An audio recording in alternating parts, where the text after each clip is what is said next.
होली का त्योहार हो और स्वादिष्ट पकवानों की थाली ना हो, ऐसा हो सकता है। लेकिन आज की थाली थोड़ी खास है क्योंकि ये है पूरी तरह से वीगन होली स्पेशल थाली, यानी स्वाद भी, परंपरा भी और साथ में करुणा भी। तो आइए आज मेरे साथ बनाते हैं होली के लिए कुछ खास दिल से बनाए हुए वीगन पकवान। हेलो दोस्तों, आपका स्वागत करती हूँ। तो चलिए शुरू करते हैं। मैंने सबसे पहले कटहल की सब्जी को सरसों के तेल में जीरे का फोरन करके नमक हल्दी डालकर उसे फ्राई करके निकाल लिया। अब मसाले के लिए मैंने प्याज डाला है। 1 किलो कटहल के लिए मैंने आधा किलो प्याज डाला है। उसे बारीक काट कर खड़े गरम मसालों के साथ उसे मैंने छौंक दिया। प्याज जब भुन गया है तो उसमें 2 बड़े चम्मच अदरक लहसुन का पेस्ट डाला है। सूखे मसाले डाले हैं, धनिया जीरा हल्दी मिर्ची, और उसके बाद टमाटर डालकर भून लिया है। सारे मसाले भुनने के बाद मैंने नमक डाला, थोड़ी काली मिर्च, थोड़ा गरम मसाला डालकर पानी डालकर थोड़ी देर पकने दिया है। मसाले अब अच्छी तरह से भुन गए हैं। अब साथ में थोड़ा पानी भी डाल दिया है ताकि मसाले जले ना। अब इसमें कटहल डालकर मसालों के साथ भुन जाए तब उसे प्रेशर कुकर में डाल देंगे। कटहल अच्छी तरह से गल जाएगा और उसका स्वाद भी बढ़ जाएगा। ये देखिए हमारा कटहल बनके तैयार हो। दोस्तों, ये सब्जी नॉनवेज को भी मात दे सकती है। तो चलिए अगली रेसिपी की तरफ बढ़ते हैं, जो कि है आलू चॉप। इसके लिए कुछ ड्राई रोस्ट मसाले रेडी कर लेंगे। इसका डिस्क्रिप्शन में आपको मेजरमेंट मिल जाएगा। फ्राइंग पैन में 2 चम्मच तेल डालेंगे। उसमें सबसे पहले मूंगफली सूखी मिर्च को फ्राई करके रख लेंगे और सूखी मिर्च को हाथ से ही क्रश कर लेंगे।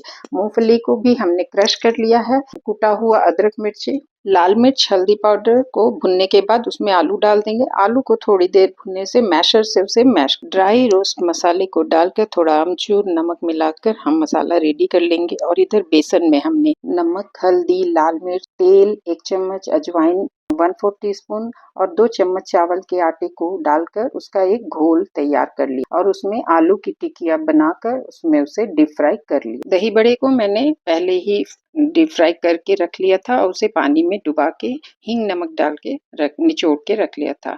अब उसे मैं वीगन दही के साथ उसे सर्व कर रही हूँ। दही को मैंने फेंट कर उसमें डाला है। उसके ऊपर इमली की मीठी चटनी, हरी चटनी, भुना जीरा, लाल मिर्च पाउडर, काला नमक और भुजिया सेव, हरा धनिया। तो दोस्तों, एक और रंग बढ़ाने के लिए चलिए अगली रेसिपी की तरफ बढ़ते हैं, जो कि है वीगन खोए से स्टफ किया हुआ गुजिया। और उसके लिए हमने लिया है बादाम और काजू को भिगा के और उसे पीस के उसका दूध बना लिया और उसे गाढ़ा करने के बाद उसमें रोस्ट किए हुए मखाने को पाउडर बना के डाल के मिला लिया, जिसका टेक्सचर एकदम खोए की तरह हो गया। और खोए को शुगर फ्री बनाने के लिए मैंने 1 कटोरी छुहारे का आटा मिलाया है, जो कि काफी मीठा होता है और वो एकदम चीनी की तरह उसे मीठा बना दिया। साथ ही इलायची पाउडर, किशमिश, सूजी मिला के उसका एक मिक्सचर तैयार कर लिया है। मिक्सचर भी देखिए एकदम बिल्कुल ड्राई। गुजिया को मैंने हेल्दी बनाने के लिए गेहूं का आटा लिया है। गेहूं के आटे में मैंने तेल का मोयन किया और उसे गुनगुने पानी से आटा गूंथ लिया। दोस्तों, होली पर स्वाद तो होना ही चाहिए, लेकिन अगर उसमें हेल्थ और कंपैशन भी जुड़ जाए तो त्योहार और भी खास हो जाता है। और हमारी ये थाली रंगों की तरह खूबसूरत और प्यार से भरी हुई है। रंगों की ये होली और स्वादों की ये थाली आपको हमेशा याद रहेगी। हमारा आटा भी अब रेस्ट हो चुका है। उसकी हम छोटी छोटी पूड़ियाँ बेल लेंगे और उसमें हम स्टफिंग भर लेंगे। स्टफिंग को भरने के बाद हमने प्री हीट ओवन में इन्हें बेक किया है।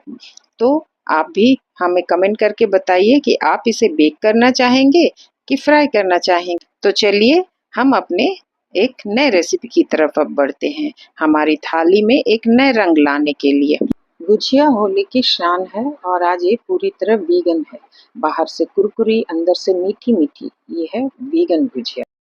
ठंडाई के बिना होली कभी पूरी हुई है? बादाम मसाले और वीगन दूध से बनी ये है होली स्पेशल ठंडाई। हमने सारे ड्राई फ्रूट्स और मसालों को एक साथ मिलाकर उसे हम 6 घंटे के लिए भिगो देंगे। भिगोने के बाद उस बादाम से छिलका उतार कर उसमें सारी चीजें मिलाकर उसे हमने ग्राइंड कर लिया है, पानी डालकर पीस लिया है। इधर चीनी की चाशनी बनाकर उसमें हमने पेस्ट को मिलाकर उसे पकने दिया है। जब वो पेस्ट गाढ़ा हो गया है तब हम उसे ठंडा कर लेंगे। और हमने गोविंद भोग चावल को थोड़े से पानी के साथ भिगा दिया था और उसे मिक्सी में पीस कर उसका दूध तैयार कर लिया है और उसे छान भी लिया था और उसमें ठंडाई मसाला मिलाकर उसकी ठंडाई बनाए। यकीन मानिए आपको लगेगा ही नहीं कि हम चावल को पीस के ही ठंडाई बनाए हैं, वो बिल्कुल दूध की तरह ही लगे। हम आगे बढ़ते हैं पुआ के लिए। पुआ को भी हमने 3 केले को मिक्सी में ब्लेंड कर लिया है और थोड़ी सी सूजी को भिगाकर उसे भी मिक्सी में पीस लिया था। उसमें हमने गेहूं का आटा, मैदा और थोड़े चावल के आटे को मिलाकर उसे हमने बैटर बना लिया है और उसी के अनुसार चीनी भी डाला है। साथ में सौंफ, किशमिश डालकर हमने इसका बैटर बना लिया। उसके बाद हम उसे फ्राई कर लिए। इस तरह से हमने पुआ भी बना लिया है। हमारे मालपुए भी बनकर तैयार हो रहे हैं। मालपुए की खुशबू से ही घर में त्योहार का माहौल बन जाता है और हमारे मालपुए अंदर से मीठे और बाहर से थोड़े क्रिस्पी हैं। ये देखिए हमारी वीगन थाली भी तैयार हो गई है। हमने जितनी रेसिपी बनाई वो सारी रेसिपी को हमने यहाँ सजा दिया है। तो दोस्तों, हमारी रेसिपी आपको कैसी लगी और ये थाली आपको कितनी खूबसूरत लगी हमें कमेंट करके ज़रूर बताइएगा। फिर मिलेंगे हमारी कुछ नई रेसिपी के साथ। Thank you.